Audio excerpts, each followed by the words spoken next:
a new COVID variant that experts say is already evident in wastewater samples in California. And this comes as vaccine access could be changing.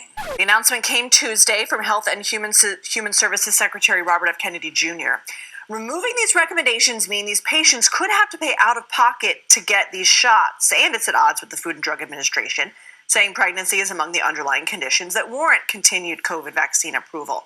So far, the CDC has not updated its online immunization schedule to reflect this announcement.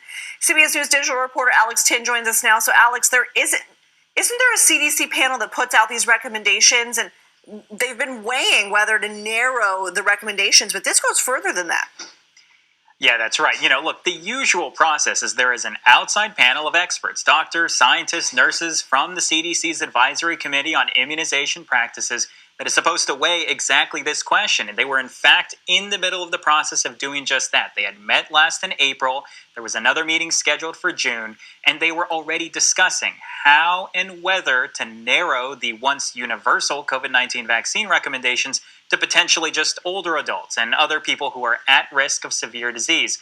Now, it's important to note that while it is true that recommendation that they were leaning towards would have omitted healthy children from being eligible to get a COVID-19 vaccine, one difference between what they were backing and what Kennedy's announcement was today is pregnant women. And that's because, as the ACIP, that's the Advisory Committee on Immunization Practices, had been discussing, pregnant women are at increased risk of severe disease. They're still going to the hospital at higher rates. They're still at a greater risk of severe disease. But also, when you vaccinate pregnant women, you often offer protection to their newborns. And we also know newborns are at elevated risk of COVID-19 hospitalization as well.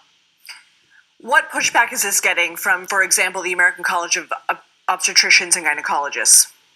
Yeah, look, when you hear from doctors' groups, including the one you just mentioned, they are frustrated. They're frustrated that the Kennedy appears to be trying to bypass the usual process to essentially debate these recommendations, to explain them, to do it in open, to solicit public comment. That's one end of it. But obviously what you heard from ACOG is the more specific frustration that this decision doesn't seem to have been made on any science, at least that they're aware of. What can you tell us about a new COVID variant that has led to a surge in China and has been detected at U.S. airports in California, Washington, Virginia, New York City area?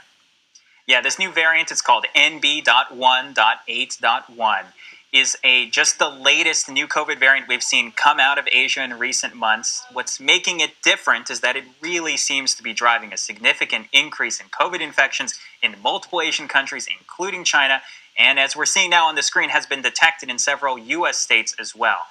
What we've heard from officials in Asia is that there isn't any evidence right now that this variant is causing more severe disease. There's been a lot of study right now that's come out from some early draft papers from Chinese researchers looking at this virus, that it doesn't seem to be causing that more severe disease.